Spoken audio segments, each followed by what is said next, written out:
ना घबरा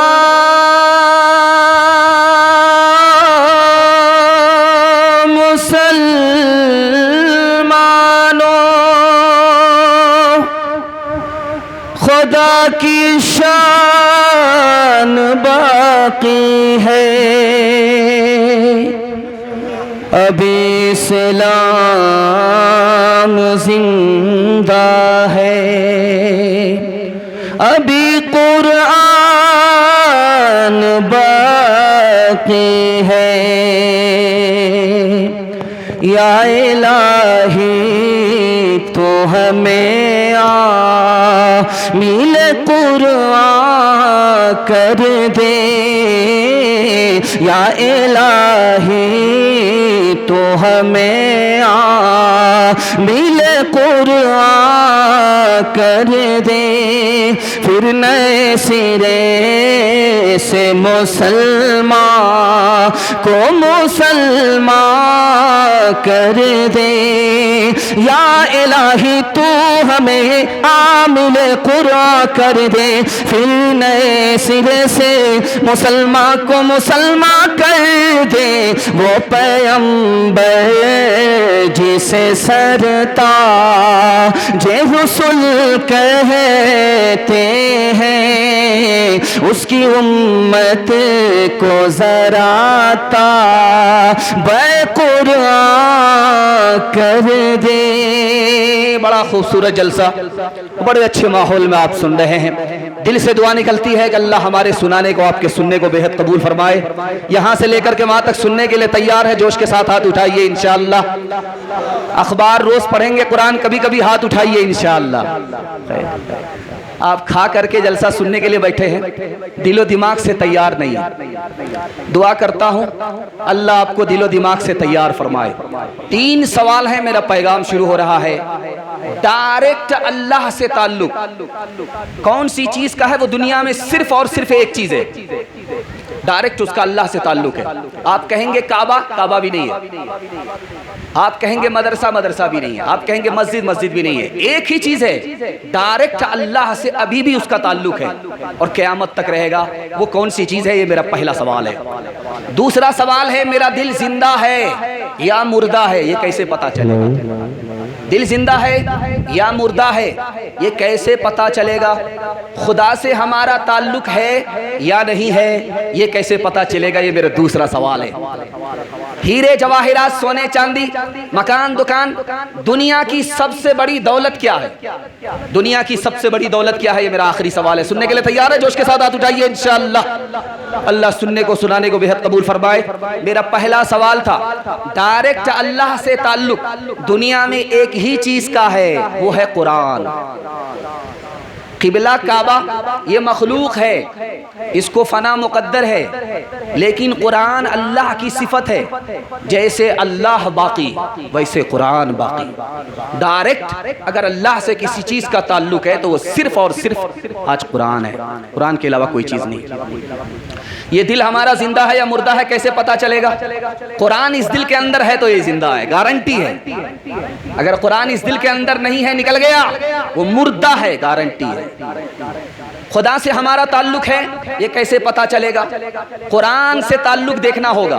कुरान से हमारा ताल्लुक है तो यकीनन खुदा से हमारा ताल्लुक है।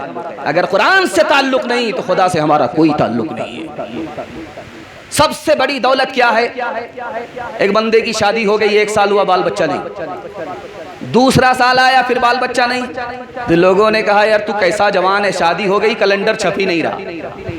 अब वो बेचारा मुंह छुपा करके चल रहा, रात के सन्नाटे में खुदा से कहता मेरे परवरदिगार, मैं दुनिया से कब तक मुंह छुपाता रहूंगा, कम अज कम बेटा नहीं बेटी ही दे दो, और वादा करता हूं कि जब उसकी शादी होगी तो रुखसती के वक्त में दुनिया की हर दौलत देकर के माला माल कर दूंगा। कबूलियत की घड़ी चल रही थी, दुआ कबूल हो गई, बेटी अता हो गई। लेकिन जब बेटी जवान हुई, शादी का वक्त आया तो जेब में फूटी कौड़ी नहीं है, बड़ा मायूस हुआ। आया इमाम शाफी रहमतुल्लाह अलैह के पास, दुआ कीजिए अल्लाह उनके दर्जात को बुलंद फरमाए।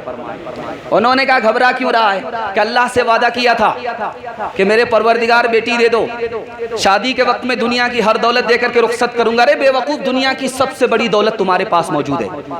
कहा हुजूर रुपया पैसा नहीं है, सोने चांदी नहीं है, मकान दुकान नहीं है। कहा कि सबसे बड़ी दौलत कुरान तुम्हारे पास मौजूद है। जब बेटी रुखसत होने लगे तो बेटी के साथ कुरान को रुखसत कर देना। दुनिया में कोई दौलत कुरान के मुकाबले में नहीं हो सकती। इस सहीफे की सहीफों में निराली शान है, इसके हर हर लफ्ज में इरफान ही इरफान है। बुझ नहीं सकता किसी से, सुन लो कुरान का चराग। बुझ नहीं सकता किसी से, सुन लो कुरान का चराग। बुझ नहीं सकता किसी से, सुन लो कुरान का चराग। बुझ नहीं सकता किसी से, सुन लो कुरान का चराग।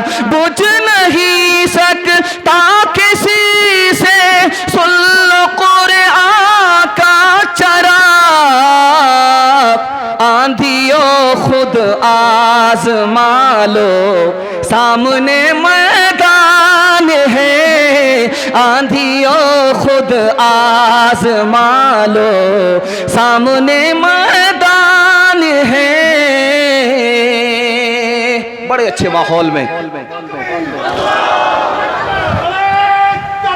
अल्लाहु अकबर, जिंदाबाद जिंदाबाद। बड़े अच्छे माहौल में आप जलसा सुन रहे हैं, दिल से दुआ निकलती है अल्लाह आपके बच्चे को साहिब कुरान बनाए। ध्यान से सुनिएगा, 3 मिनट का पैगाम आपकी खूबसूरत समात के हवाले करने के लिए जा रहा हूँ। बड़ी बेदारी में सुन रहे हैं, आपकी पेशानी चमक रही है, दिल खुश हो रहा है, अल्लाह आपके मुकद्दर को चमकाए। ध्यान से सुनिएगा, जल्दी से निकल जाए। 1257 में सारे कुरान को दरिया में डुबा दिया गया। फिर कुरान बचा कैसे? आपको हैरत होगी। 1861 में 3 लाख कुरान के नुस्खे जला दिए गए। कुरान बाकी कैसे रहा? 1914 में 1939 में कुरान के पढ़ने वाले को फांसी की सजा सुना दी गई। कुरान बचा कैसे? यह हैरत अंगेज मुताला आपकी खिदमत में लेकर के आ रहा हूं। जिस मदरसे के दामन में आप जलसा सुन रहे हैं, इसके एहसान को कभी भूलना नहीं है। दर्जी की दुकान में मदरसे के छोटे छोटे बच्चे सिलाई सीखने के बहाने से आते थे और कुरान की 2-4 आयत रोज याद करके दुश्मन जैसे मुल्क में, कुरान पढ़ने वाले के ऊपर सूली की सजा सुना देने वाले मुल्क में, मदरसे के इन छोटे छोटे बच्चों ने कुरान की हिफाजत करके दिखा दिया। एक बात खास तौर पर रिश्तेदार बोलते हैं, बड़ी खतरनाक बात है, हाफिज बन करके क्या करोगे? बड़ी खतरनाक बात है। इससे जानते हैं क्या नुकसान होता है? आदमी कुरान और हाफिज कुरान दोनों की शफाअत से महरूम हो जाता है। इतनी खतरनाक बात। हाफिज बन करके क्या करोगे? बड़ा खतरनाक जुमला है। मदरसे का बच्चा मदरसे में पढ़ रहा, स्कूल नहीं जा रहा। मास्टर साहब ने बाप को बुला करके कहा कि तुम्हारा बच्चा 2 साल से स्कूल में नहीं आ रहा, मदरसे में है। कहा कि अभी 15 पारे हुए हैं, 15 पारा बाकी है, मुकम्मल कर लेगा, स्कूल आ जाएगा। वो मुसलमान मास्टर होकर के क्या कह रहा? 2 साल तुम्हारे बच्चे के बर्बाद हो गए 15 पारे के चक्कर में, और मदरसे में 2 साल रखोगे, 15 पारे के लिए रखोगे, 2 साल और बर्बाद हो जाए। कितनी खतरनाक बात है। एक बात सुना रहा हूँ आप, हमारा जो कब्रिस्तान है वो बहुत बड़ा होता है। नया मुर्दा जाता है, पुराना मुर्दा अपनी जगह पर है, पुरानी कब्र खोदी नहीं जाती। लेकिन मदीने में कब्रिस्तान इतना छोटा है, मरने वाले लोग इतना ज़्यादा हैं, हर 6 महीने में कब्र खोल दी जाती, तो पुराना मुर्दा ख़त्म हो जाता, नया मुर्दा उसमें दाखिल होता। लेकिन हिंदुस्तान के ही आलिम है, मेरठ के आलिम है, मौलाना बदर आलम मेरठी नाम है, तर्जमान सुन्नत के मुसन्निफ हैं। हर 6 महीने में कब्र खोली जा रही है, लाश भी महफूज है, कफन भी महफूज है। अब सर पकड़ लिया हुकूमत ने, ये कौन बंदा है जिसका कफन तक महफूज है? उनके बेटे को बुलाया गया, क्या मेरे वालिद थे, आलिम थे, हाफिज नहीं थे, पैर में दर्द होने की वजह से पैर फैला करके बैठते थे। लेकिन जैसे ही कोई हाफिज कुरान छोटा बच्चा सामने अगर बैठ गया तो पैर को समेट लेते थे, लाख तकलीफ हो। हाफिज कुरान के एहतराम में उसी का सदका है कि हर 6 महीने पर कब्र खोली जा रही है, लाश भी महफूज है, कफन भी महफूज है। एक आदमी आया दस्तारबंदी के जलसे में, तो उसकी बीवी भी आ गई। देखा कि हाफिज कुरान दूल्हा बन गया, बड़ी खुशी हुई। अपने शौहर से कहा तुम पहली फुर्सत में हाफिज कुरान बन जाओ। बोला कि बूढ़ा तोता क्या सीखेगा, इस उम्र में मैं हाफिज नहीं बन सकता।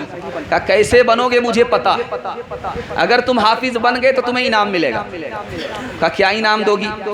कहा तुम अगर हाफिज बन गए तुमको दूसरी शादी की इजाजत दे दो। अब क्या था, रात दिन एक करके 6 महीने में हाफिज कुरान। आपका बच्चा मास्टर भी बनेगा, हाफिज भी बनेगा, रास्ता मैं बताने के लिए जा रहा हूँ। एक ही बच्चा हाफिज भी मास्टर भी दोनों बन जाएगा। कैसे तरीका मैं बताने के लिए जा रहा हूँ। आप लोग कबूल करेंगे? हाथ उठाइए इंशाअल्लाह। 5 साल अपने बच्चे को स्कूल में पढ़ाइए, 5 साल। जब वो 5 साल स्कूल में पढ़ ले, उसको स्कूल से निकालिए, 3 साल के लिए मदरसे में दाखिल कर दीजिए। 3 साल में आपका बच्चा हाफिज बन जाएगा। जानते हैं उसका दिमाग कितना तेज होगा?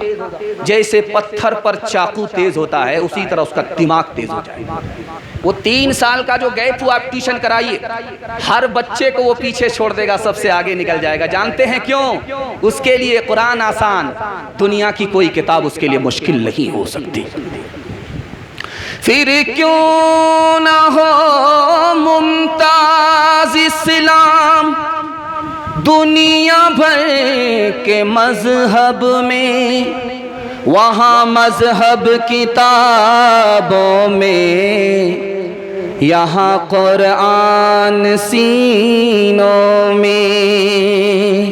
फज़ले खुदा से साहिबे ज़ीशान हो गया, जो खुश नसीब हाफिज़े कुरान हो गया। उसको जला सकेगी ना दोज़ख की आग भी, महफूज जिसके सीने में कुरान हो गया। वो वालिदैन हश्र के दिन होंगे ताजदार, जिनका दुलारा हाफिज़े कुरान हो गया। 10 ऐसे आदमी को वो जन्नत दिलाएगा, दोज़ख में जिनके जाने का ऐलान हो गया। आखिरी पैगाम कुरान के नाम आप लोग बहुत अच्छा सुन रहे हैं। दिल से दुआ करता हूँ अल्लाह कुरान से आपको दुनिया की सरबुलंदी अता फरमाए। ध्यान से सुनिएगा, जल्दी से निकल जाएगा। अपना बच्चा स्कूल में, कौम का बच्चा मदरसे में, हाथ उठाइए इंशाअल्लाह। देखिए अभी तक आप लोग दिमाग से हाजिर नहीं।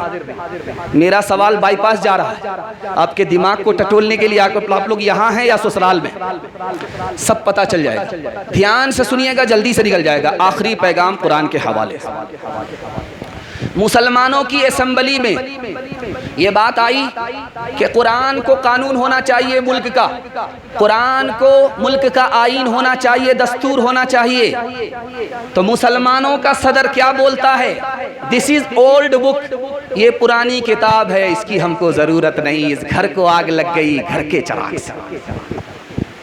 मिस्र में 25 साल जिस मुअज्जिन ने आजान दी, मरने का वक्त आया, लोगों ने कहा कुरान को सीने से लगा लो, अल्लाह ईमान पर खात्मा देगा। उसने हाथ में कुरान को लिया, उठा करके फेंक दिया, मुझको कुरान की जरूरत नहीं है। उलमा ने तहकीक किया कि 25 साल मस्जिद की सदा को आजान से मुअत्तर करने वाला कुरान के साथ इतनी बड़ी बदसलूकी कैसे करता है। तब तहकीक हुई कि फजर में जिना करता था और उसी हालत में आजान देता था, उसी के नतीजे में अल्लाह ने ईमान को सल्ब कर लिया। बर्नार्ड शॉ अमेरिका का अफसाना निगार है, उसने कहा कि इस्लाम सबसे अच्छा मजहब है और मुसलमान सबसे बुरा आदमी है, मुसलमान सबसे बुरी कौम है। मुसलमानों ने पकड़ लिया, एक तरफ तुम तारीफ कर रहे हो, दूसरी तरफ तौहीन कर रहे हो, एक तरफ इस्लाम की तारीफ कर रहे हो, दूसरी तरफ मुसलमानों की तौहीन कर रहे हो। उसने कितना प्यारा जवाब दिया, हमारी आंख से पट्टी हटाने के लिए काफी है। कि मैंने इस्लाम को अच्छा मजहब इसलिए कहा कि आसमानी तोहफा कुरान मुसलमानों के पास है, किसी और के पास नहीं है। मुसलमान को बुरा इसलिए कहा कि उस कुरान पर मुसलमानों का अमल नहीं है। एक मिसाल है, पैगाम खत्म कर रहा हूं। बादशाह के यहाँ उस्ताद आ रहे कुरान पढ़ाने के लिए, तो जब लाइट चली जाती है तो आप देखेंगे कि बच्चा झूमता है, झूम झूम करके पढ़ता है और उस्ताद पंखा झेलते हैं। उस्ताद को पंखा झेलने में मजा आता है, बच्चे को झूम झूम करके पढ़ने में मजा आ रहा है। बादशाह को बड़ी खुशी हुई कि वाह क्या तालीम है, बच्चा गर्मी में इस तरह बेताब होकर के पढ़ रहा है। उस्ताद इतना मेहरबान बच्चे के ऊपर 10,000 अशरफी दे दिया इनाम। वो एक नंबर का दुनियादार था, वो बोला कि हुजूर कौन सा कारनामा किया, इतना बड़ा इनाम क्यों दे रहे हो? कहा कल से मेरे बच्चे को पढ़ाने के लिए मत आना, कुरान के मुकाबले में तुमने 10,000 के सिक्के को, 10,000 सोने के सिक्के को बहुत बड़ा समझा, तुम एक नंबर के दुनियादार हो, कल से कुरान पढ़ाने के लिए मत आना। हाथ उठा करके वादा कीजिए, जिंदा के लिए कम, मुर्दा के लिए कुरान ज्यादा पढ़ेंगे। अभी तक आप बेदार नहीं है। शुक्र है राहे तरक्की में अगर बढ़ते हो, ये तो बतलाओ कि कुरान कभी पढ़ते हो। शुर है हो गए दुनिया से मुसलमान आबोद, हम ये कहते हैं कि फिर भी कहीं मुस्लिम मौजूद। वो ज़माने में मुअज़्ज़ज़ थे मुसलमान हो गए, वो ज़माने थे मुसलमान हो गए और हम खार हुए तारीख कुरान हो गए और हम खार हुए। सीरत के हवाले से जलसा अब यहाँ से शुरू हो रहा है। 2-4 पैगाम सीरत के हवाले से आ रहा है, सुनने के लिए तैयार है? हाथ उठाइए इंशाअल्लाह।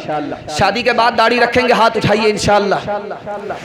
शादी के बाद बीवी दाढ़ी नहीं रखने देगी, पहले ही रख लीजिए, भला होगा। सुन्नत के हवाले से, सीरत के हवाले से पैगाम बहुत खूबसूरत माहौल में आप लोग सुन रहे हैं। अल्लाह आपको जज़ाए खैर दे, आपकी हर मुश्किल को अल्लाह आसान फरमाए। ध्यान से सुनिएगा, जल्दी से निकल जाएगा। नबी का कितना बड़ा एहसान। मस्जिद में आए तरावी पढ़ने के लिए, 2-4 दिन आए फिर नहीं आए। लोगों ने कहा कि हुजूर आप तरावी पढ़ने के लिए 2-4 दिन आए, उसके बाद छोड़ दिया। कि मुझे तरावी पसंद है लेकिन मैंने इसलिए छोड़ दिया कहीं मेरी उम्मत पर फर्ज ना हो जाए और मेरी उम्मत गुनहगार ना हो। नबी का एहसान दिखाने के लिए जा रहा। मिसवाक बहुत पसंद है, बहुत ज्यादा मिसवाक करते, लेकिन कभी छोड़ दे रहे। वजह पूछी गई, आपको मिसवाक इतना पसंद, इतनी पसंद मिसवाक, और आप कभी छोड़ देते हैं? का मैं इस ख्याल से छोड़ देता हूं कहीं मेरी उम्मत पर फर्ज ना हो जाए, मेरी उम्मत गुनहगार ना हो जाए। तीसरा नमूना आपकी खिदमत में लेकर के आ रहा हूं। अबू दाऊद में लिखा, नबी सल्लल्लाहु अलैहि वसल्लम सामने हैं, एक औरत से बात हो रही है, 2 सहाबी सामने से गुजर रहे हैं, कभी नबी को देख रहे हैं, कभी आगे को देख रहे हैं। अल्लाह के रसूल ने दोनों को बुलाया, करीब आए तो कहा ये मेरी बीवी है, मैं इसका शौहर हूं, अब तुम्हें जहां जाना है चले जाओ।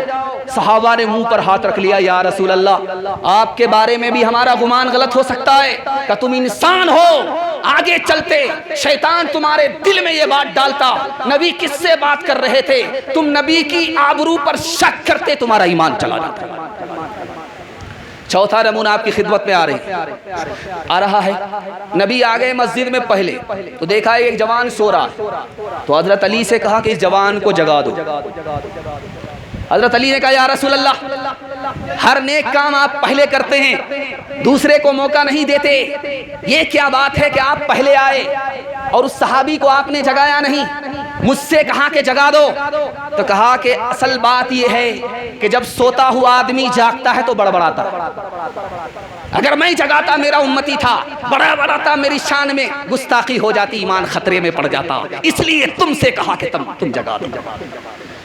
नमूना ध्यान से सुनिएगा, ये मस्जिद से आजान की सदा लगती है, लेकिन आज तक की तारीख गवाह है कि नबी सल्लल्लाहु अलैहि वसल्लम ने मस्जिद की आजान नहीं दी है।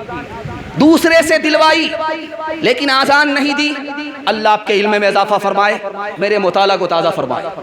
दूसरे से आजान दिलवाई है, आजान खुद नहीं दिया है। जानते हैं क्यों?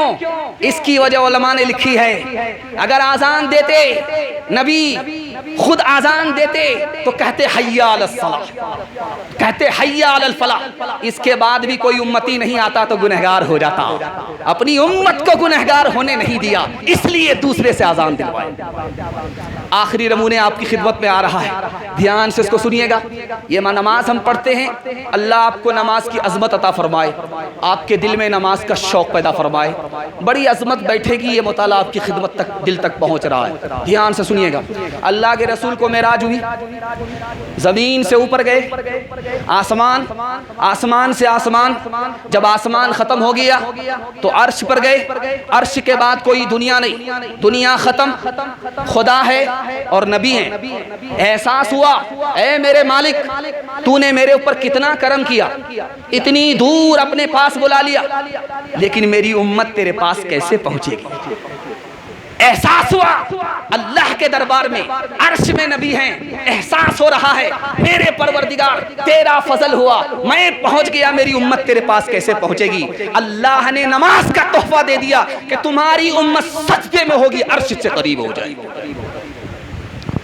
जो आसी को कमली में अपनी छुपा ले, जो दुश्मन को भी जख्म खा कर दुआ दे, जो आसी को कमली में अपनी छुपा ले, जो दुश्मन को भी जख्म खा कर दुआ दे, जो आसी को कमली में अपनी छुपा ले, जो दुश्मन को भी जख्म खा कर दुआ दे, उसे और क्या नाम देगा ज़माना, वो रहमत नहीं है तो फिर और क्या है, उसे और क्या नाम देगा ज़माना, वो रहमत नहीं है तो फिर और क्या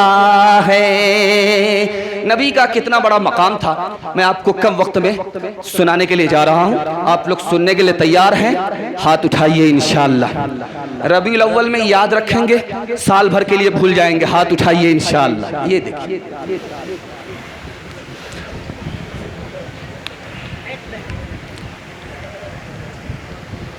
ताकत से नारा देना, ताकत से। नारे तकबीर, नारे तकबीर, नारे रिसालत मोहम्मद रसूलुल्लाह, नारे रिसालत मोहम्मद रसूलुल्लाह। इस्लाम, इस्लाम, आलमी इस्लाम, उलमाए देवबंद। अल्लाह आपको नबी की सुन्नत पर जिंदा फरमाए, नबी की सुन्नत से आपको दुनिया की शराफत अल्लाह अता फरमाए। ध्यान से सुनिएगा, जिस साल नबी पैदा हुए उस साल पूरे अरब में बेटी पैदा नहीं हुई, हर औरत को बेटा पैदा हुआ। नबी की आमद है, बेटी किसी घर में नहीं है, हर घर में बेटा पैदा हो रहा है। इसकी वजह लिखी, बेटा पैदा इसलिए किया अल्लाह ने कि बेटी को जिंदा दफन कर दिया जाता था, जिंदा दरगोर कर दिया जाता था, मिट्टी में जिंदा मिला दिया जाता था। अल्लाह को ये गवारा नहीं, जो नबी रहमत बन करके आए वो बेटियों के लिए जहमत बने। हर कोख को अल्लाह ने बेटा अता किया, बेटी अता नहीं किया। दूसरी बात याद रखिए, जब गर्मी ज्यादा होती है तो आंख सुर्ख हो जाती है बच्चों की, इसको फारसी में आशोबे चश्म कहते हैं। तो नबी सल्लल्लाहु अलैहि वसल्लम की भी बचपन में आंख सुर्ख हो गई। दुनिया के डॉक्टर नाकाम हो गए इलाज करने के लिए, किसी के पास इलाज नहीं। दादा अब्दुल मुत्तलिब को किसी ने कहा कि आप अपने पोते को लेकर के फला खानका चले जाइए, ईसाई राहिब को दिखाइए, उसके पास इलाज होगा। उसने जैसे ही हमारे नबी की सूरत को देखा, समझ में आ गया कि इस बच्चे का कयामत तक कोई डॉक्टर इलाज नहीं कर सकता, ये किसी डॉक्टर का मोहताज है ही नहीं। उसने कहा, अरे अब्दुल मुत्तलिब किस बच्चे की बात कर रहे हो? अल्लाह ने इसकी आंख की बीमारी को इसके मुंह में रख दिया है, इनके लुआबे दहन को मुंह से निकालो, आंख में लगाओ, आशोबे चश्म खत्म हो जाएगा। यही वो लुआबे दहन था। अबू बकर को सांप ने काटा, अल्लाह के रसूल ने वहां लगाया, सांप का जहर खत्म हो गया। अली की आंख दुख रही थी, अल्लाह के रसूल ने लगा दिया, आंख सही सालिम हो गई। 3 आदमी के खाने में लुआबे दहन पहुंचा, 300 आदमी के लिए काफी हो गया। एक बात याद रखिए, जो मदरसा है इस मदरसे का नाम है अशरफुल उलूम। तो मैं घबरा रहा था कि पता नहीं जिस आदमी ने वक्फ किया है उसी का नाम अशरफ है, लेकिन दिल खुश हो गया कि वहाँ नीचे लिखा हुआ है मौलाना अशरफ अली थानवी। मेरा दिल खुश हो गया। दुआ कीजिए अल्लाह उनको पूरी मिल्लत की तरफ से जज़ाए खैर दे। हजरत थानवी ने कहा कि मेरा जवाब सुनो, अगर तुमसे कोई पूछे कि जन्नत में क्यों जाना चाहते हो, जन्नत में कोई क्यों जाना चाहता है, अगर कोई पूछे तो जवाब ये दो कि दुनिया में नबी की जियारत नहीं है, जन्नत में नबी का दीदार है, इसलिए जन्नत में जाना चाहिए। एक बात याद रखिए, जन्नत ऐसी चीज है जहां किसी को अफसोस नहीं होगा, लेकिन जन्नत में जन्नती पहुंचेगा मगर उसको अफसोस होगा। वो कौन उम्मती होगा? नबी का, जिसको जन्नत में जाने के बाद भी गम होगा। वो नबी का वो उम्मती होगा जिसको दरूद पढ़ने का मौका मिला लेकिन वो नहीं पढ़ सका, उसको जन्नत में जाने के बाद भी अफसोस होगा। शेखुल हिंद महमूद हसन देवबंदी रहमतुल्लाह अलैह के लिए दुआ कीजिए, अल्लाह उनकी कब्र को नूर से भर दे। अंग्रेजों ने प्लान किया, ये बड़े मियाँ मुल्क को आज़ाद कराने के लिए माल्टा की जेल में इनको अगर जहर खिला करके मारेंगे इल्जाम सरकार के ऊपर आ जाए। इनको किसी तरह मारने की तदबीर करो तो प्लान के मुताबिक ये फैसला हुआ कि नाग सांप लेकर के आओ और जिस कमरे में हजरत लेटे हुए हैं उसी कमरे में उसे छोड़ दो। सांप डस लेगा, लाठी भी बच जाएगी, सांप भी मर जाएगा, इल्जाम सरकार के सर नहीं जाएगा। जिस वक्त सांप को लाया गया और उनके कमरे में छोड़ा गया, उस वक्त वो तहज्जुद में थे। देख लिया कि सांप आ चुका है और सर उठा करके अब डसने वाला है। जोर से पढ़ा ला इलाहा इल्लल्लाह मुहम्मदुर रसूलुल्लाह। वो सांप जो सर उठाए हुआ था वो बैठ गया और जिस जेलर ने भेजा था उसी को डस लिया। आखिरी बात आपको बताने के लिए जा रहा हूं। अल्लाह नबी से हम सबको 100% ताल्लुक नसीब फरमाए। ध्यान से इसको सुनिएगा, जल्दी से ये मुताला मुकम्मल होने जा रहा है। हिजरत का सफर है, अबू बकर साथ है, कभी पीछे चलना है कभी आगे चलना। अल्लाह के रसूल ने पूछा अबू बकर बात क्या है? कभी आगे कभी पीछे, कभी पीछे कभी आगे, आगे से पीछे आगे, पीछे से आगे आगे, बात क्या है? क्या या रसूल अल्लाह, ख्याल होता है कहीं दुश्मन नबी की ताक में बैठा हो और वो तीर का निशाना ले रहा हो तो मैं आगे आ जाता हूं कि अबू बकर का सीना हो, नबी की जान बच जाए, पीछे आ जाता हूं कि नबी अबू बकर की पीठ हो, नबी की जान बच जाए। कहा अबू बकर खुद को मुसीबत में डाल करके नबी को बचाना चाहते हो? कहा या रसूल अल्लाह क्यों नहीं, अगर अबू बकर की जान गई तो तन्हा अबू बकर का नुकसान है, खुदा न खास्ता आपको कुछ हो गया पूरी उम्मत का नुकसान है।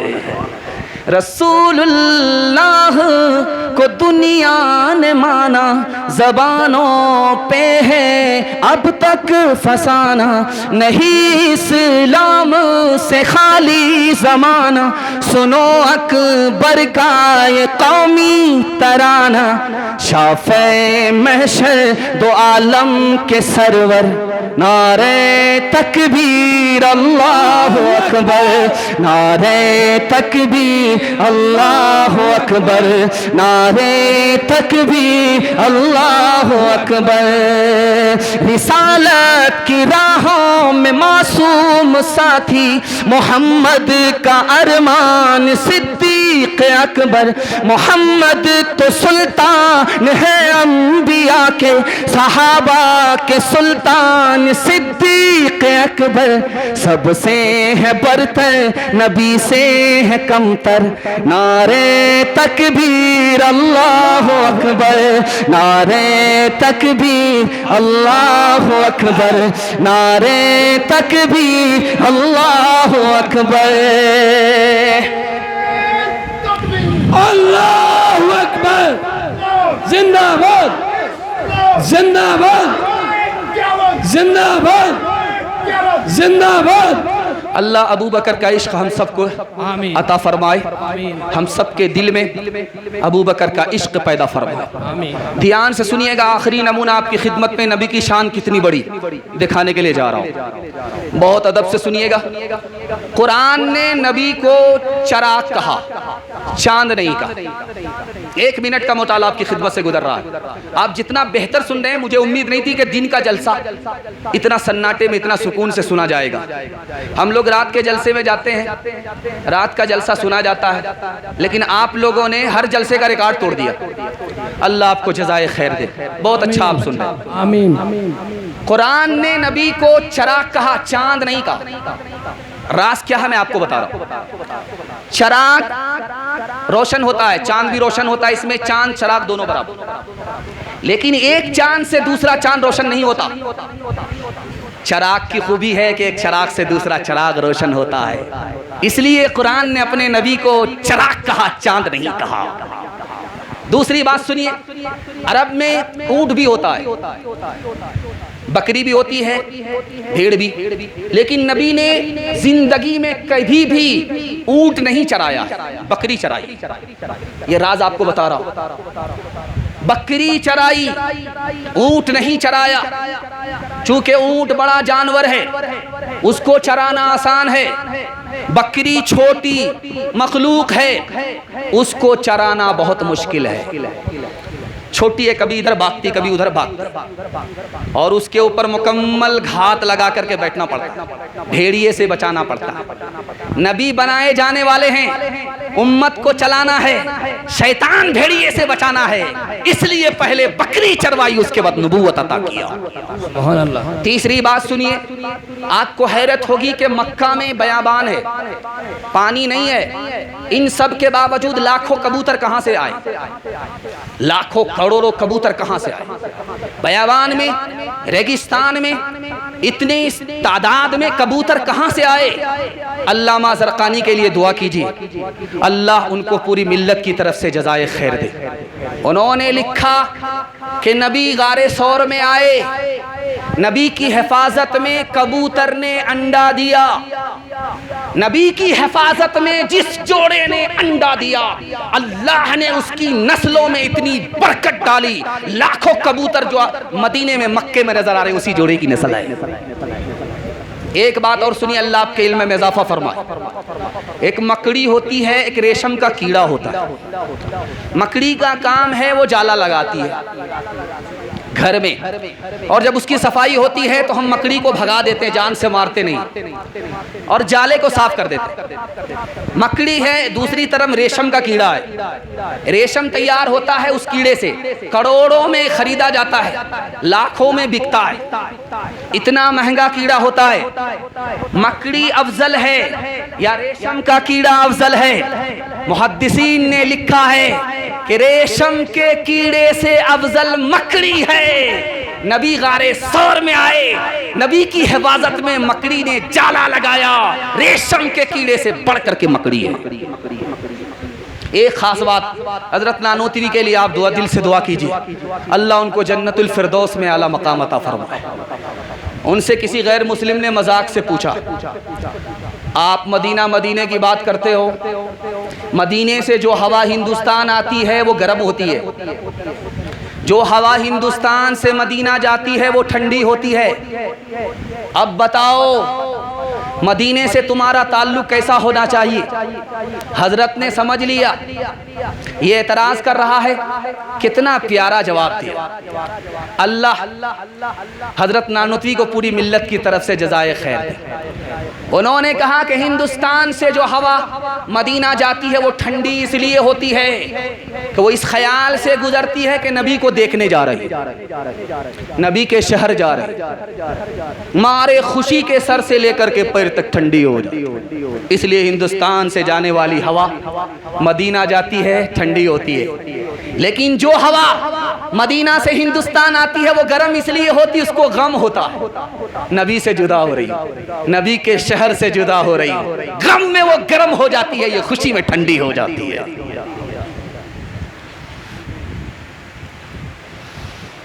जब ज़ुबान मुस्तफ़ा ने हिलाई, लब पे अल्लाह की बात आई, जब ज़ुबान मुस्तफ़ा ने हिलाई, जब ज़ुबान मुस्तफ़ा ने हिलाई, लब पे अल्लाह की बात आई, तेरा सिक्का रवां दो जहां में हुआ, इस ज़मीन में हुआ, आसमां में हुआ, तेरा सिक्का रवां दो जहां में हुआ, इस ज़मीन में हुआ, आसमां में हुआ, क्या अरब क्या अजम सब है ज़ेरे ज़मीं, क्या अरब क्या अजम सब है ज़ेरे ज़मीं, तुझसा कोई नहीं, तुझसा कोई नहीं, तुम जहाँ तक न पहुँचे फरिश्तों, है वहाँ तक हमारी रसाई, तुम जहाँ तक न पहुँचे फरिश्तों, है वहाँ तक हमारी रसाई। सीरत का आखिरी पैगाम 3 मिनट के लिए सुना रहा हूँ, सुनने के लिए तैयार हैं? हाथ उठाइए इंशाअल्लाह। बेटी की शादी फ्री में नहीं करेंगे, हाथ उठाइए इंशाअल्लाह। खैर, आप लोग कहाँ हैं? जलसे के ख़त्म पर ही आप होश में आएंगे, अब मुझको भी जनाजा पढ़ाने में देर नहीं। अल्लाह आपको जज़ाए खैर दे, जिस तरह भी सुन रहे हैं अच्छा सुन रहे हैं, दिल दिल से दुआ निकलती है, अल्लाह पूरी मिल्लत को सुन्नत पर खड़ा फरमाए, सुन्नत को जिंदा करने के लिए पूरी उम्मत को तौफीक अता फरमाए। ध्यान से सुनिएगा, जल्दी से निकल जाए। आप देखेंगे आदत है, एक आदमी सुन्नत नहीं छोड़ता, ये गारंटी है वो वाजिब नहीं छोड़ेगा। जो आदमी गारंटी है वाजिब पढ़ रहा है, छोड़ नहीं रहा है, गारंटी है वो फर्ज नहीं छोड़ेगा। जिसका वाजिब छूट गया, गारंटी है सुन्नत छूट जाएगी। लेकिन अगर सुन्नत छूट गई तो क्या होगा? शाह अब्दुल अजीज रहमतुल्लाह अलैह ने लिखा, अगर सुन्नत छोड़ दिया तो खुदा अपनी पहचान से महरूम कर देगा। ध्यान से सुनिएगा, जल्दी से निकल जाएगा। इब्ने रजब बहुत बड़े फकीह हैं, उन्होंने कफन चोर को पकड़ लिया। जो करता क्या था, मुर्दे से कफन खींच लेता था, मुर्दे से कफन खींच लेता था। वो पकड़ा गया तो उससे कहा कि तुम्हें इस शर्त पर मैं छोड़ूंगा, पुलिस के हवाले नहीं करूंगा, तुम मुझे एक राज बता, जब मुर्दे को तुम कब्र में देखते थे और कफन खींचते थे तो मुर्दे का चेहरा किधर होता था? बोला कि बड़े मियाँ 80% मुर्दे का चेहरा किबले की तरफ नहीं था। कहा तुम ये क्या कह रहे हो?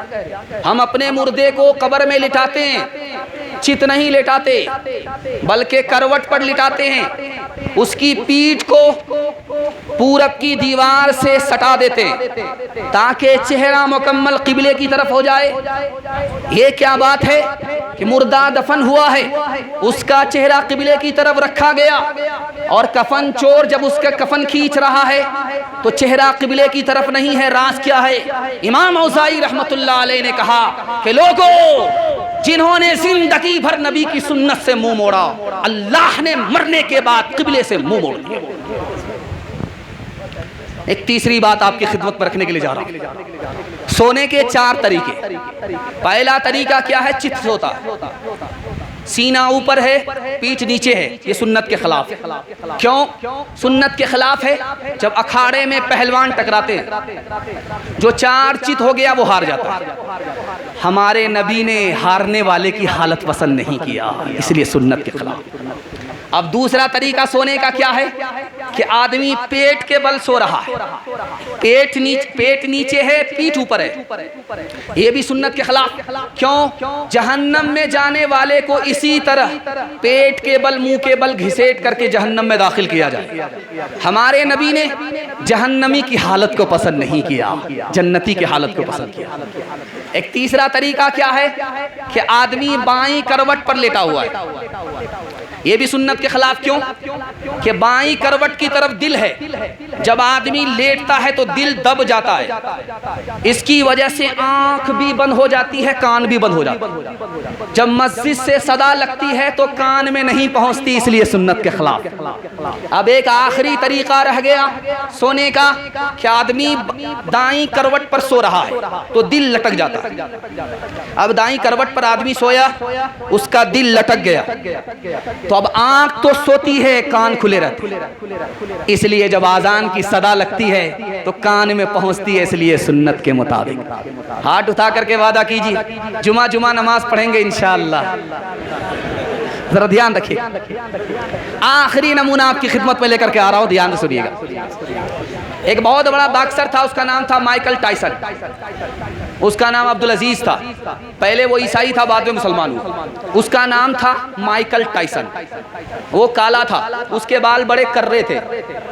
काले आदमी का बाल बड़ा कर्रा होता, सीधा होता नहीं। उसने किताब में पढ़ा था कि नबी के सर में मांग होती थी, दाईं तरफ के बाल दाईं तरफ, बाईं तरफ के बाल बाईं तरफ। नबी मांग निकालते थे, नबी का सर इस तरह होता था। तो उसने आईना लिया, कंघी लिया, दाईं तरफ के बाल को दाईं तरफ लाने की कोशिश किया, वो कर्रे बाल थे, कहाँ आते, पसीना छूट गया। बीवी ने कहा कौन सी हिमाकत में पड़े हुए हो, जिंदगी में कभी भी तुम्हारे कर्रे बाल सीधे होने वाले नहीं। गुस्सा आया, लोहे की सलाख चूल्हे में डाली, जब वो सुर्ख हो गई टोपी हटा करके सर पर रख लिया, ले अब कैसे बाहर निकलती। बीवी ने कहा जख्म लगा लिया, बीवी ने कहा जख्म लगा दिया, कितनी बड़ी हिमाकत किया। कहा जब तक जख्म है तब तक गम है, खुशी आज इस बात की है कि आज के बाद मेरा सर नबी के सर से मिल गया। दर दर की ठोकरें हैं अब उसके नसीब में, जो जिंदगी बची है वो बदरंग हो गई। जिसने मेरे रसूल पे उंगली उठाई थी उसके लिए खुदा की ज़मीं तंग हो गई। सारे दरों को छोड़ के, सारे दरों को छोड़ के एक दर पे पढ़ के दे, पानी जरूर निकलेगा। एड़ी रगड़ के दे, पानी जरूर निकलेगा। कोई बूजहल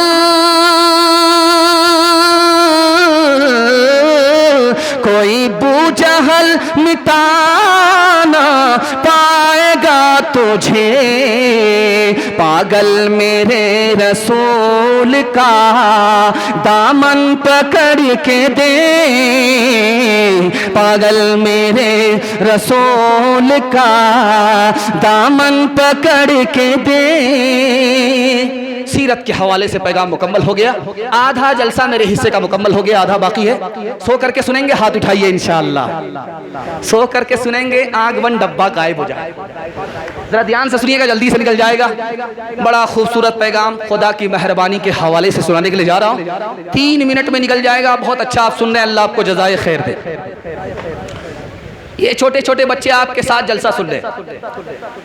इसकी एक नादानी क्या है, जो पैसा इसके हाथ में है उस पैसे को अपना पैसा समझता है। जो इसके बाप ने इसके लिए अपने पास रखा उसको ये अपना पैसा नहीं समझता। हमारा हाल यही है। खुदा ने अपने लिए, हमारे लिए जन्नत में ज़ख़ीरा कर रखा है, उसको हम अपनी नेमत नहीं समझते। जो अपने पास है उसी को नेमत समझते। जैसे वो बच्चा नादान वैसे हम नादान।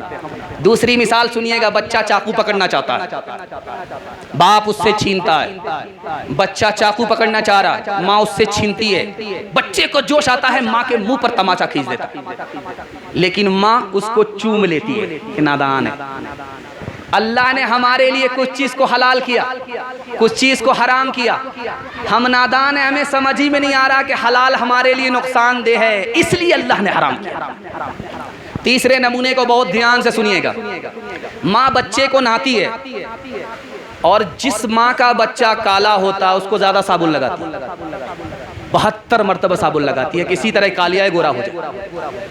लेकिन वो साबुन काला हो जाता है, वो कालिया गोरा नहीं। लेकिन माँ की मोहब्बत है, उस काले को चांद से बढ़कर के समझ रही है। तो माँ उसको नहा रही है, बच्चा चिल्ला रहा, लेकिन माँ उसके रोने की कोई परवाह नहीं कर रही। रगड़ रगड़ करके उसको नहा रही। माँ सोचती है अगर इसके रोने को मैं देखूंगी इसका मैल कुचैल साफ नहीं होगा। यही हाल हमारे खुदा का है। वो हमारे ऊपर मुसीबत डालता है कि ताकि गुनाह का मैल कुचैल साफ हो जाए। हम रोते रहते हैं, उसको कोई परवाह नहीं है। चौथे नमूने को बहुत ध्यान से सुनिएगा। हम मस्जिद में आते हैं नमाज पढ़ने के लिए, नमाज पढ़ते हैं। हमारी टूटी फूटी नमाज अल्लाह कैसे कबूल कर ले? इतना बड़ा खुदा, शहनशाह अहकमुल हाकिमीन, इतना बड़ा खुदा हमारे टूटे फूटे अमल को कैसे कबूल कर लेता है? उसकी छोटी सी मिसाल है, छोटा बच्चा है, अभी खड़ा होता है गिरता है, खड़ा होता है गिरता है।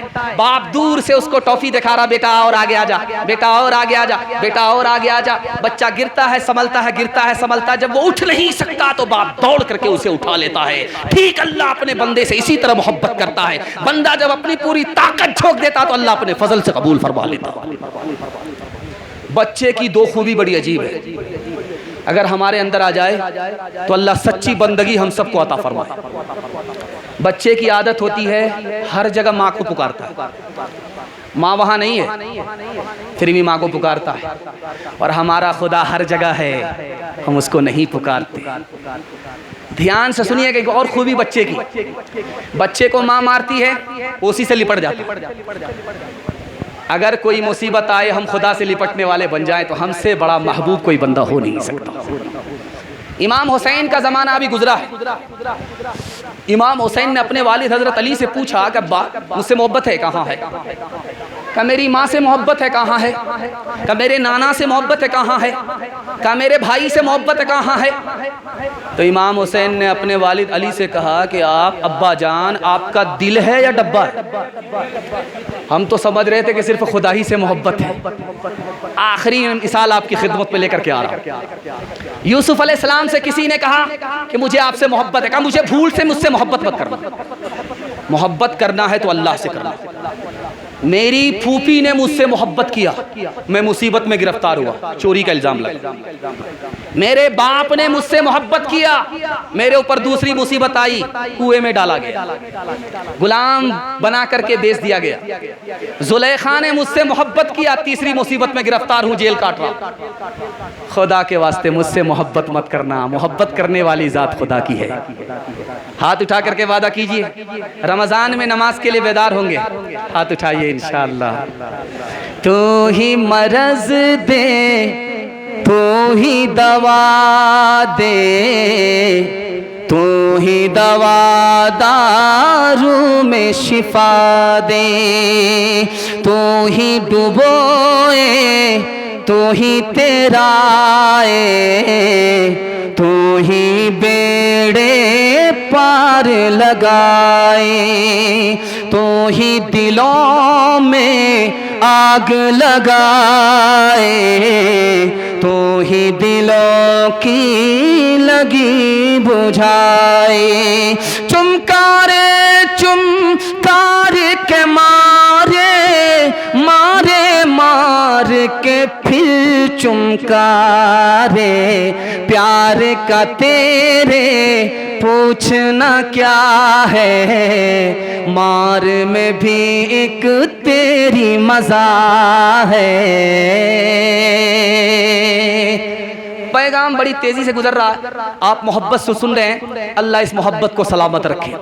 दुनिया और आखिरत के हवाले से पैगाम सुनाने के लिए जा रहा हूँ, उसके बाद जवान तक पहुँचूंगा। हमारे जवान सुनने के लिए तैयार हैं? हाथ उठाइए इंशाअल्लाह। बूढ़े लोग गलती से हाथ मत उठाइएगा, आप लोग दोबारा जवान होने वाले नहीं, सीधा जन्नत में जाकर के जवान होंगे।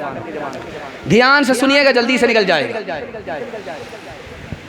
आप आईना लेकर के बैठ जाइए। जो आदमी मीनार पर चढ़ रहा है, आईने में देखिए तो लगेगा वो उतर रहा है, चढ़ नहीं रहा। जबकि वो मीनार पर चढ़ा और आईना देख लगा करके आप देखिए तो आईने में तो वो नीचे उतर रहा। दीनदार लोग ऊपर जा रहे, लेकिन दुनियादार को क्या समझ में आ रहा? वो नीचे जा रहा। एक बात और याद रखिए, ध्यान से सुनिएगा। दुनिया में कितना ही बड़ा करोड़पति हो जाए, उसका बच्चा मिट्टी से खेलता है, मिट्टी पर बैठता है। मिट्टी का जब खिलौना बनाता है, घर बनाता है, तो गुजरने वाले गुजरते हैं कि इन दीवानों को देखो। और जब हम ऊंचे ऊंचे मकान बनाते हैं, खुदा रसूल पर ध्यान नहीं है, तो अहलुल्लाह हम पर हंसते हैं जैसे हम बच्चों पर हंसते हैं। एक उम्मती आया हजरत ईसा अलैहिस्सलाम के पास, कहा हुजूर आली शान बिल्डिंग बना करके मैं देना चाहता हूँ आपको, आली शान बिल्डिंग। कहा क्या आली शान बिल्डिंग मेरे लिए बनाओगे? कहाँ? कहा मैं जहाँ कहूँगा वहाँ बना दोगे? कहाँ बना देंगे? दरिया की मौज जहाँ उठ रही थी, कहा यहाँ बना दो। कहा हुजूर यहाँ बिल्डिंग तो टिकने की बात तो दूर की, एक ईंटा भी नहीं रुकेगा। कहा याद रखो ये दुनिया भी टिकने वाली जगह नहीं है, बिल्डिंग बनाने से पहले 100 बार सोचे। मकान आदमी 4 मकसद से बनाता है, 3 मकसद सही है, 1 मकसद गलत है। ध्यान से सुनिएगा, जल्दी से निकल जाए। पहला मकसद ये है कि मकान मैं इसलिए बना रहा हूं ताकि सर छुपाने की जगह मिल जाए, ये मकसद सही है। मकान इसलिए बना रहा हूं ताकि मकान में सर्दी गर्मी से मुझे हिफाजत मिल जाए, ये मकसद भी सही है। तीसरा मकसद है मकान बनाने का, मैं मकान इसलिए बना रहा हूं कि मेरे दिल को सुकून पहुंचे, आंख को ठंडक पहुंचे, ये मकसद भी सही है। चौथा मकसद है मकान इसलिए बना रहा हूं ताकि दुनिया को नजर आए कि मैं कितना बड़ा आदमी हूं, ये हराम है, गुनाह है। हर मकान के अंदर 2 ऐब है। मैं हाथ जोड़ करके आपसे कहता हूं, दुनिया का बदतरीन पैसा वो है जो मकान में लगता है। वो दरिया में चला गया, वो निकलेगा नहीं। अगर आप तिजारत में लगा देते तो पैसा पैसे को खींचता, लेकिन आपने गारा मिट्टी में लगाया, वो पैसा चला गया पानी में, ऊपर नहीं होगा। इसलिए अपने लिए मकान बनाइए, अपनी औलाद के लिए मकान बनाइए, पोता के लिए मत बनाइए, नाती के लिए मत बनाइए। हमारे मकान को वो कंडम कर देगा, बोलेगा ये मकबरा हमको नहीं चाहिए, उठा करके फेंक देगा। मकान अपने लिए बनाइए, अपनी औलाद के लिए बनाइए। हर मकान के अंदर दो ऐब है। पहला ऐब ये है, वो मकान जितना पुराना होगा उतना ऐबदार होगा, कमजोर होगा। आज देख लीजिए लाल किला का हाल, आज देख लीजिए कुतुब मीनार का हाल। जितना पुराना हुआ उतना कमजोर हो रहा, उतना बदसूरत हो रहा। मकान का पहला ऐब, जितना पुराना होगा उतना कमजोर होगा, बदसूरत होगा। दूसरा ऐब, जलजला आया तो आपसे पहले मकान गायब हो जाएगा। अगर आपकी मौत आ गई तो मकान छोड़ करके आपको 9-11 हो जाना पड़ेगा। आपके दिल को कैसे सुकून मिलेगा, मैं एक राज बता रहा हूं। अपना मकान छोटा है, दूसरे के मकान को मत देखिए। अपने से बड़ा मकान मत देखिए, जो अपने से छोटा मकान है वो देखिए, आपको सुकून मिलेगा। कैसे? आप 4 चक्का वाले हैं, मोटरसाइकिल वाले को देखिए। मोटरसाइकिल वाले हैं, पैदल वाले को देखिए। मोटरसाइकिल वाले हैं, साइकिल वाले को देखिए। साइकिल वाले हैं, पैदल वाले को देखिए। और जो पैदल वाले हैं, साइकिल तक नहीं है, उसको देखिए जिसका पैर कटा हुआ। आपका दिल मजबूत होगा, मेरे खुदा तूने मकान नहीं दिया, 4 चक्का नहीं दिया, कोई फर्क नहीं पड़ता, चलने के लिए पैर तो दिया है। दुनिया में कितने तेरे बंदे हैं जो पैर तक से महरूम हैं। हाथ उठा करके वादा कीजिए, पहली फुर्सत में मकान बनाएंगे, लोन लेकर के हाथ उठाइए इंशाअल्लाह। हाँ, यहाँ डिस्ब्रेक मारे हैं कुछ लोग बाईपास जा रहे हैं। यही तुझको धुन है, रहूं सबसे बाला, हो जीनत निराली, हो फैशन निराला। यही तुझको धुन है, रहूं सबसे बाला, हो जीनत निराली, हो फैशन निराला। जिया करता है क्या यूं ही मरने वाला, तुझे हुस्न जाहिर ने धोखे में डाला। जगह जी लगाने की दुनिया नहीं है, ये इबरत की जा है, तमाशा नहीं है।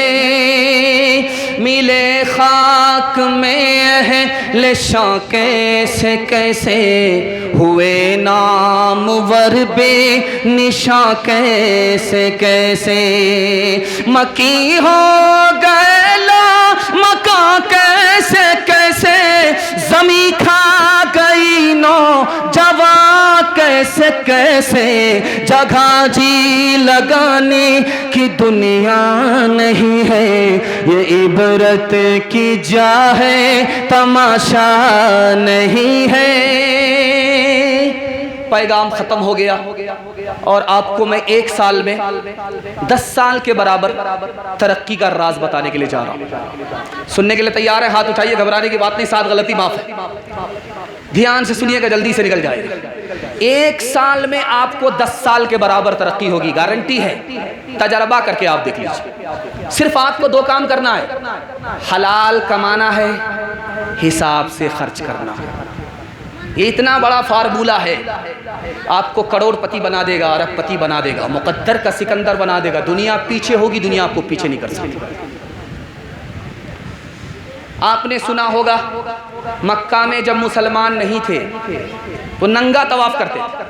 कभी आपने गौर किया कपड़ा रहने के बावजूद भी नंगा तवाफ क्यों करते थे? ये राज आपको बता रहा हूं। वो नंगा तवाफ इसलिए करते थे कि कपड़ा हराम पैसे का था, वो कपड़ा हराम पैसे का बना हुआ था, इसलिए वो उतारते थे, नंगा तवाफ नहीं करते थे। मुशरिक होकर के भी हलाल को हलाल समझा, हराम को हराम समझा। हम मुसलमान होकर के भी हराम को हराम समझने के लिए तैयार हैं। एक बात और सुनिए, अबू जहल के साथ साथ 5 आदमी ने ऐलान किया, काबा मुनहदिम हो गया है, इसको नए सिरे से तामीर करना है। लेकिन इसमें हराम पैसा नहीं लगेगा, खालिस हलाल पैसा लगेगा। मुशरिक होकर के ऐलान करे कि हराम पैसा इसमें नहीं लग सकता, हमको हलाल और हराम की तमीज नहीं, मुसलमान होकर के अफसोस की बात।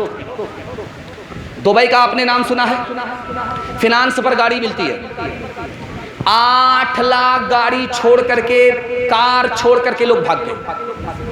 क्यों भाई? बैंक का सिस्टम फ्लॉप हो गया, बैंक का निज़ाम दरम बरम हो गया। क्यों? सूद की वजह से।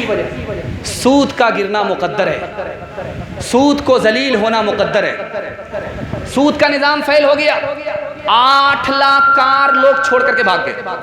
आपने बेंगलोर कर्नाटक में सुना है, 1 महीने के अंदर 3 लाख लोग भाग गए। क्यों? सूद की वजह से, सूदी निज़ाम फेल होने की वजह से लोग भाग गए। एक राज सुनिए, मैं आपकी खिदमत पर रखने के लिए जा रहा हूं। अगर आप हराम कमा रहे हैं तो आपका कदम हराम की तरफ उठेगा, चाहे आप चाहें या ना चाहें। अगर आप हराम कमाएंगे तो आपका कोई काम बनेगा नहीं, बनते बनते बिगड़ जाए। अगर आप हराम कमाएंगे आपको घर में भी सुकून नहीं मिलेगा, घर से बाहर भी सुकून नहीं मिलेगा। और सूद का सबसे बड़ा नुकसान आपको बताने के लिए जा रहा हूं कि सूद का पैसा तो आज न कल ख़त्म हो ही जाएगा, और सूद का पैसा जिस पैसे के साथ आपने मिलाया वो भी ख़त्म हो जाएगा। ये तो दुनिया का नुकसान है हराम पैसे से, और दीन का नुकसान बताने के लिए जा रहा हूँ। अगर हराम पैसे से आपने सदका किया वो सदका कबूल नहीं, अगर आपने दुआ किया दुआ कबूल नहीं, जो आप खर्च कर रहे हैं उसमें बरकत नहीं होगी, जो आप छोड़ करके जाएंगे वो जहन्नम का सामान हो। इसलिए मैं हाथ जोड़ करके आपसे कहता हूँ, वादा कीजिए हलाल कमाएंगे इंशाअल्लाह, हिसाब से खर्च करेंगे इंशाअल्लाह। एक मिसाल है, पैगाम ख़त्म कर रहा हूँ। बैंक से ऐलान आया 48 महीना में आप 1 लाख जमा करेंगे 2 लाख देंगे, 5 लाख जमा करेंगे 10 लाख देंगे, 5 लाख सूद देंगे, बढ़ा करके देंगे। धड़ाधड़ मुसलमान जमा कर देंगे। जब 48 महीने पूरे हो गए, ऑफिस में गए, देखा ऑफिस भी गायब, मैनेजर भी गायब, डबल के चक्कर में सिंगल से भी महरूम हो गए, पतलून के चक्कर में लंगोटी भी चली गई। कर तो भी तरक्की दुनिया में असबाब तिजारत पैदा कर तो भी तरक्की दुनिया में असबाब तिजारत पैदा कर तो भी तरक्की दुनिया में, कर तो भी तरक्की दुनिया में असबाब तिजारत पैदा कर। कारून की दौलत ठुकरा दे, उस्मान की दौलत पैदा कर। कारून की दौलत ठुकरा दे, उस्मान की दौलत पैदा कर। जवानों के हवाले से आखिरी पैगाम 3 मिनट का, हमारे जवान सुनने के लिए तैयार हैं? हाथ उठा दीजिए इंशाअल्लाह। सब काम पहले होगा, निकाह बाद में करेंगे, हाथ उठाइए इंशाअल्लाह। फिर यहाँ आकर के फंसे। 2 काम ऐसे हैं कि आदमी को मालदार बना देते हैं। हज करके आइए, आपको अल्लाह मालदार बना देगा। निकाह कर लीजिए, अल्लाह आपको मालदार बना देगा। इसलिए निकाह में ज़्यादा लेट नहीं करनी। जवानों के हवाले से पैगाम में सुनाने के लिए चाह रहा हूँ। हारून रशीद का दरबार है, एक जवान आया, सुई को गाड़ देता है और धागे का निशाना लेकर के जो मारा, सुई के नाके से धागा पास। इधर से ताली बज गई, वाह रे जवान, उधर से ताली बज गई, वाह रे जवान। बादशाह ने कहा 10 रुपया इनाम दो। बहुत भयानक करतब दिखाया, आज तक ऐसा करतब कोई दिखा नहीं सका। 10 रुपया इनाम दो और 10 जूते मारो। अब लोगों के कान खड़े हुए, भाई जूता क्यों पड़ रहा है? कहा इस जवान ने फजूल काम में अपनी जवानी को बर्बाद कर दिया, इसलिए 10 जूते मारो। अगर इल्म के पीछे होता, हुनर के पीछे होता तो कितना बड़ा आदमी बनता, भिखारी नहीं रहता, दूसरे को भीख देने वाला होता। तारीख के नमूना आपकी खिदमत में लेकर के आ रहा हूँ, ध्यान से सुनिएगा। आप अच्छा कपड़ा अपने बच्चे को पहना दीजिए, बच्चा भूल जाएगा। तजर्बा, मेरी उम्र दाढ़ी कच्ची है, तजर्बे की नहीं है, लेकिन किताब में लिखा हुआ इसलिए नकल कर रहा हूँ। आप अच्छा खाना अपने बच्चे को खिलाइए, बच्चा भूल जाएगा। बच्चे को अच्छा कपड़ा पहनाइए, बच्चा भूल जाएगा। बच्चे के लिए अच्छा मकान बना दीजिए, बच्चा आपका एहसान भूल जाएगा। एक काम कर दीजिए, जिंदगी भर आपका बच्चा आपका एहसान याद रखेगा। आप जाहिल रहे कोई फर्क नहीं पड़ता, अपने बच्चे को पढ़ा लिखा दीजिए, जिंदगी भर एहसान याद रखेगा। ध्यान से इसको सुनिएगा। उमर बिन अब्दुल अजीज का जब इंतकाल हुआ तो 17 रुपया छोड़ करके गए, और बेटे कितने थे? 11 बेटे 17 रुपया छोड़ करके गए। लोगों ने कहा अरे बच्चों के लिए तो कुछ किया होता। क्या होता? मैंने अपने बच्चे को इल्म दिया है, खुदा के हवाले किया है, ये भूखे नहीं मरेंगे।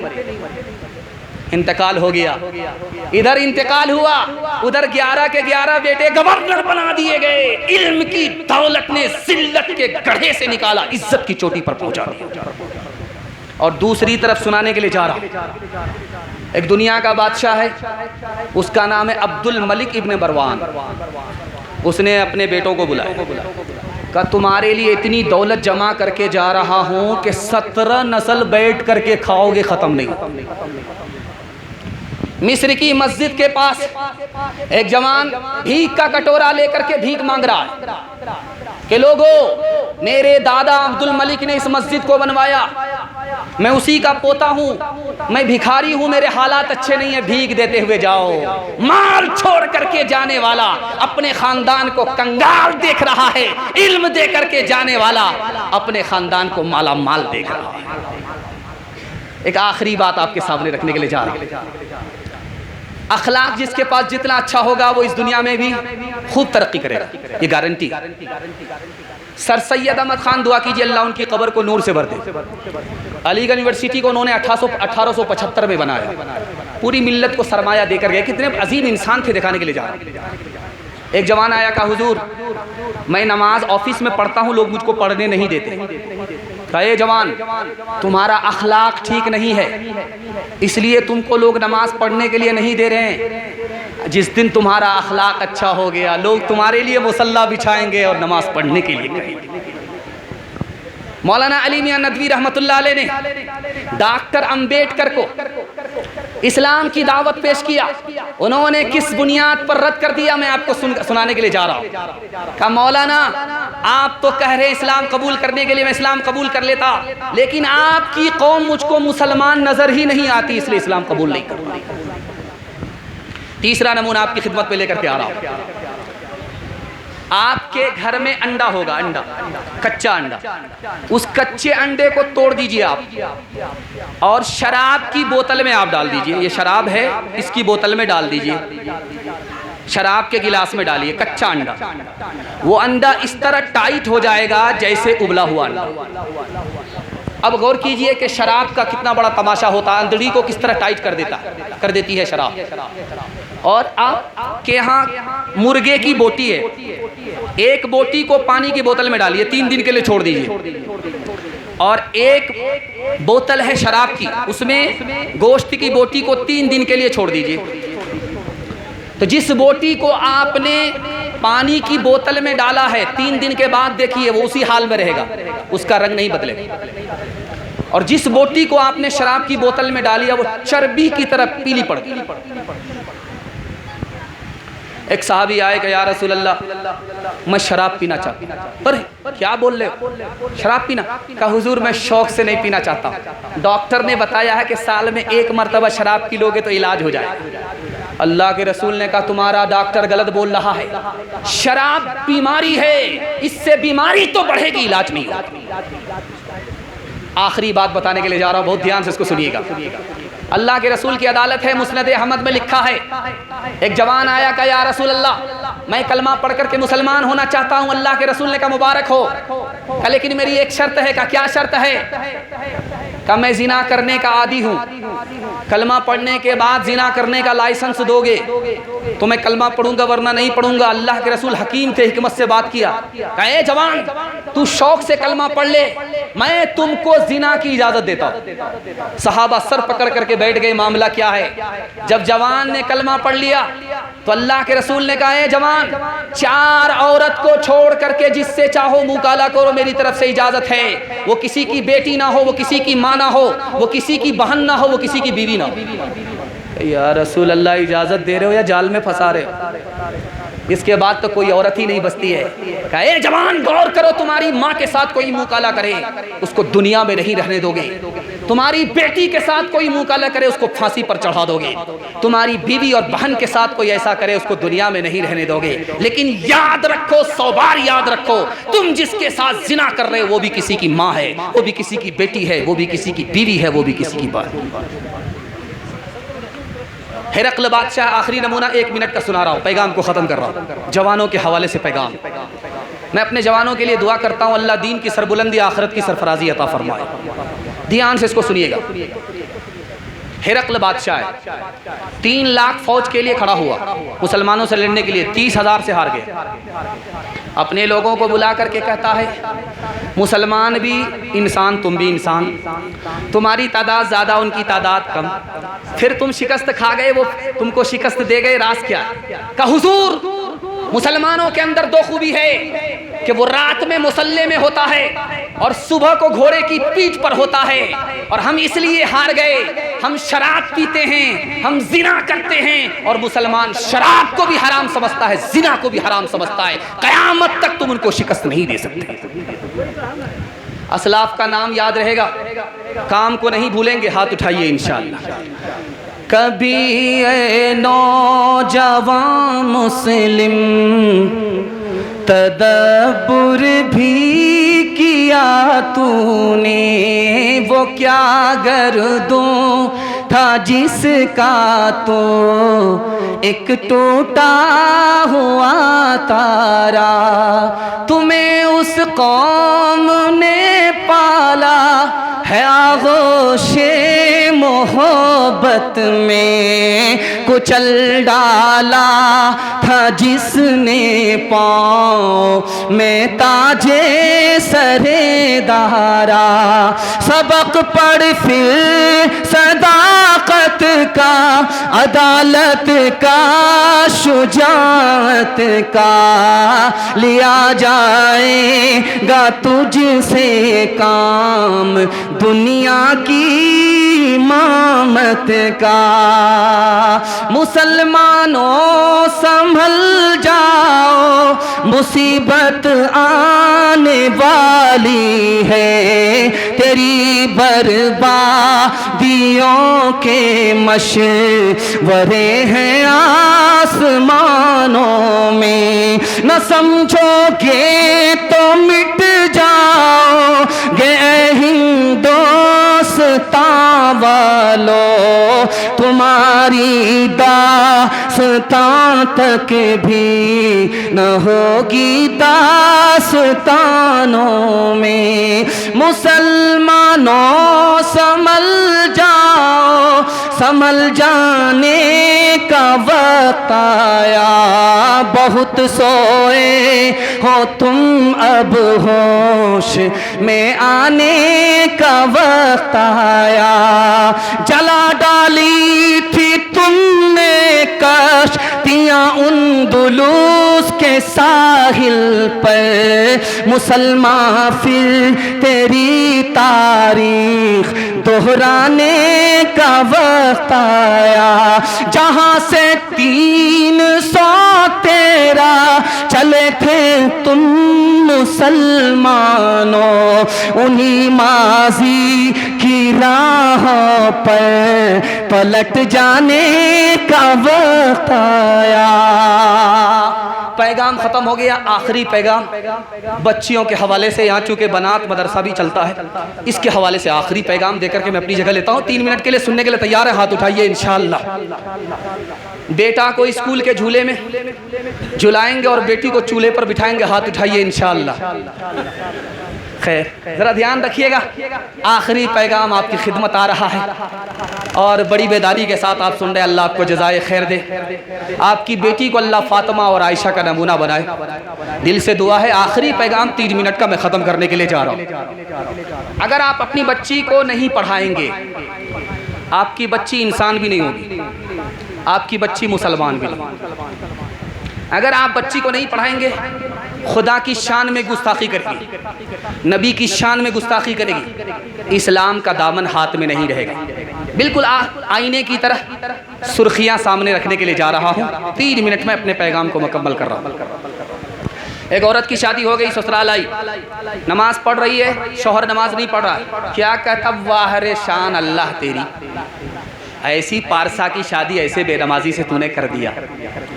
दूसरा नमूना, बेटी ससुराल गई, दामाद का इंतकाल हो गया। जब इद्दत गुजर गई तो लोगों ने कहा कि नबी की सुन्नत है दूसरी शादी करा दो, बेवा मत रखो। कहा कि नबी तो नमाज रोज़ा के नबी हैं, शादी ब्याह के नबी नहीं है। तीसरा नमूना आपकी खिदमत में लेकर के आ रहा हूँ, औरंगजेब बादशाह, उनका दौर है। एक औरत आ गई, उन पर केस चल रहा है। जुर्म क्या है? मुसलमान औरत होकर के 4 मर्दों से शादी कर लिया है। बादशाह ने कहा, वो बेशरम औरत, मुसलमान होकर के तुमने 4 मर्दों से निकाह कर लिया, क्या गलत किया? जलसे में गई थी, अशरफुल उलूम, तकरीर सुनी, मसला मालूम हो उस पर। अब बादशाह सर पकड़ करके बैठ गया, चोरी भी सीना जोरी। क्या मसला सुना था? का मुकर्रिर कह रहे थे, मसला बता रहे थे कि लोग जिना क्यों करते हैं जबकि 4 शादी की इजाज़त। क्या ये मर्दों के लिए कहा था कि औरतों के लिए? कहा मैंने इतना ही सुना था। उसके बाद तो मैं होटल चली गई थी हलवा पूड़ी खाने की। कहा आइंदा पूरा बयान सुनना। तीसरा नमूना आपकी खिदमत में आ रहा है। शौहर ने 1 तलाक दिया, औरत खड़ी। शौहर ने 2 तलाक दिया, औरत खड़ी। शौहर ने 3 तलाक दिया, औरत खड़ी। करे पत्थर तू क्यों हिल नहीं रही है? मैंने रिवाल्वर की सारी गोली खाली कर दी। 3 तलाक तुमको दे दी, खड़ी क्यों है? कहा तू जितनी भी तलाक दे दे मैं लेती ही नहीं। शौहर आलिम, बीवी जाहिल। शौहर ने खिसिया करके कहा कि तू मेरे निकाह में बूढ़ी हो गई लेकिन तू कमबख्त की कमबख्त ही रही। तो बीवी तन करके कहती, कमबख्त मैं नहीं, कमबख्त तो तू है। अगर मैं कमबख्त रहती तो मेरा निकाह आलिम से नहीं होता। कमबख्त तो तू है कि मैं जाहिल हूँ, तेरा आलिम, तू आलिम है, तेरा जाहिल से निकाह हो रहा है। कमबख्त तू है, कमबख्त मैं नहीं। आखिरी नमूना सुना रहा हूँ, ध्यान से सुनिएगा। बादशाह को 4 बीवी है। मालूम करना चाहता है कि पढ़ी लिखी कौन है, जाहिल कौन है। हजरत थानवी ने लिखा, एक बीवी के पास आकर के कहता, सुबह हो रही? कहाँ हो रही? का कैसे पता चला? मुंह में पान था, मजा बदल। वाह साहब क्या नफीस औरत है, पढ़ी लिखी, बड़ा खुश हुआ। का मुबारक हो। दूसरी बीवी से पूछा कि सुबह हो रही? कहाँ हो रही? का कैसे पता चला? नाक में जो नथ थी ठंडी पड़ गई, बड़ा खुश हुआ कि वाह। तीसरी बीवी के पास आया, कहा कि सुबह हो रही? कहाँ हो रही है? का कैसे पता चला? का लालटेन की रोशनी धीमी पड़ गई, इससे पता चला। सुभान अल्लाह, बड़ा खुश हुआ। उसके बाद चौथी बीवी के पास आया, उससे पूछता है कि सुबह हो रही? कहाँ हो रही है? का कैसे पता चला? जैसे रोज़ पता चलता है। कहा रोज़ कैसे पता चलता? पेशाब आ रहा है, पखाना आ रहा है, इससे पता चल रहा है। आप देखेंगे कि शादी के बाद शादी की मजलिस होने वाली है। इसके हवाले से बस 2-3 मिसाल दे करके मैं अपनी बात पूरी करने के लिए जा रहा हूँ। जब बारात आ जाती है, बाराती लोग बैठे होते हैं, शादी होती है, तो थोड़ी ही देर में फिर बेटी रुखसत होने लगी। इधर माँ रो रही है, उधर बाप रो रहे हैं, इधर खानदान रो रहा है। ऐसा लगता है क़यामत बर्पा होगी। कलेजा मुँह को आ रहा है। बड़ी अजीब गरीब हालत होती है, बड़ा अजीब गरीब मंजर होता है। 18 साल बेटी को पोस पाल करके बाप जुदा कर रहा है, कलेजा मुँह को आ जाता है, रोने लगता। तो एक बच्चा पूछता, अब्बा सारे लोग रो रहे हैं, यहाँ तक कि बाराती भी मगरमच्छ के आंसू बहा रहे, लेकिन मगर एक आदमी हंस रहा। का बेटा कौन हंस रहा? का मुंह में रुमाल रख करके दूल्हा बाबू हंस रहे। का अल्लाह, का सारे लोग रो रहे हैं और ये दूल्हा बाबू हंस रहे। का बेटा घबराना नहीं है, रुखसती का मौका भी हम लोग रो रहे, जिंदगी भर उसी को रोना है इसलिए हंस रहा है।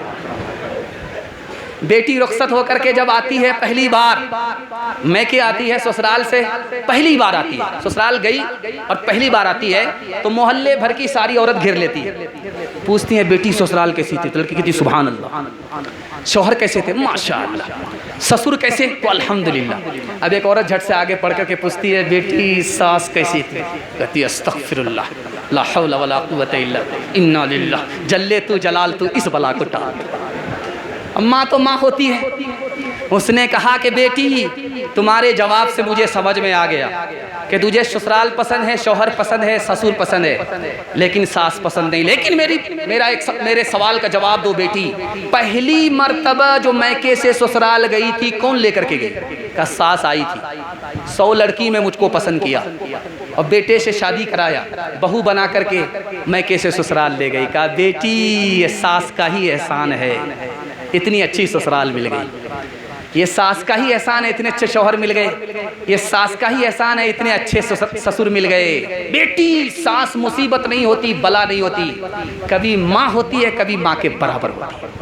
आखिरी नमूना है, ध्यान से इसको सुनिएगा, सुनाने के लिए जा रहा हूँ। बस इस पर मैं अपने पैगाम को ख़त्म कर रहा हूँ। आप भी सोचेंगे ख़त्म करते करते हम ही लोग को ख़त्म कर देगा। आखिरी नमूना आपकी खिदमत पे लेकर के आ रहा हूँ। एक औरत आई झाड़ फूक करने वाले के पास, कि हजरत ऐसी तरकीब कर दीजिए कि मेरा शौहर मुझको बात बात पर मारता है, कभी हाथ ना उठा। ऐसी तरकीब करूंगा कभी हाथ उठाने की नौबत नहीं आएगी। गिलास में पानी पड़ करके दे दिया, कहा कि जब झगड़ा शुरू हो जाए 2-4 घूंट लेकर के मुंह में बैठ जाना, कुछ बोलना नहीं। अब क्या था, जिंदगी भर का झगड़ा 1 मिनट में ख़त्म हो गया। चूँकि झाड़ फूक करने वाले को पता था कि मर्द का हाथ चलता है, औरत की ज़बान चलती है। अगर मर्द हाथ को काबू में रखे, औरत ज़बान को काबू में रखे, तो टूटा फूटा घर जन्नत बन जाया करता है। दुनिया में औरतों की कोई इज्जत नहीं रही, बेफातिमा सी अब कोई औरत नहीं रही। चप्पल है ऊंचे हील की और ऊँटनी सी चाल, होठों पे लिपस्टिक लगा के कर रही है लाल। चप्पल है ऊंचे हील की और ऊँटनी सी चाल, होठों पे लिपस्टिक लगा के कर रही है लाल। शौहर के सामने कोई जीनत नहीं रही, बेफातिमा सी अब कोई औरत नहीं रही। गीबत में सबसे आगे ये औरत की जात है, चुगली तो इनके सामने बस दाल भात है। गीबत में सबसे आगे ये औरत की जात है, चुगली तो इनके सामने बस दाल भात है।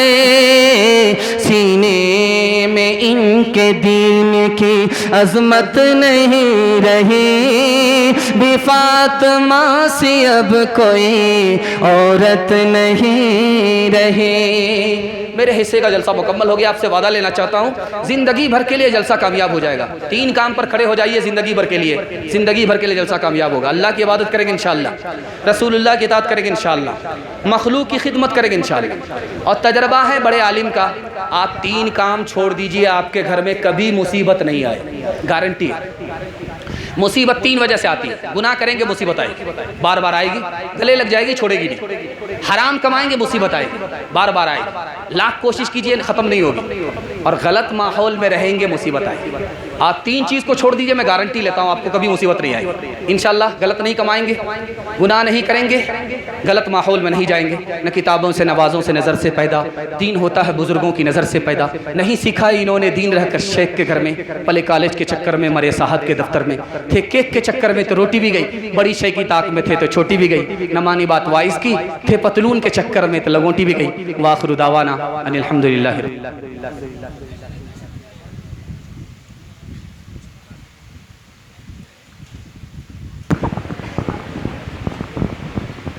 जमाना बड़े गौर से सुन रहा था, जमाना बड़े गौर से सुन रहा था, तुम ही चल दिए दास्तां कहते कहते। दुर्फशानी ने तेरी कतरों को दरिया कर दिया, दिल को रोशन कर दिया, आंखों को बीना कर दिया। दोस्तों, ये थे हजरत मौलाना मुफ्ती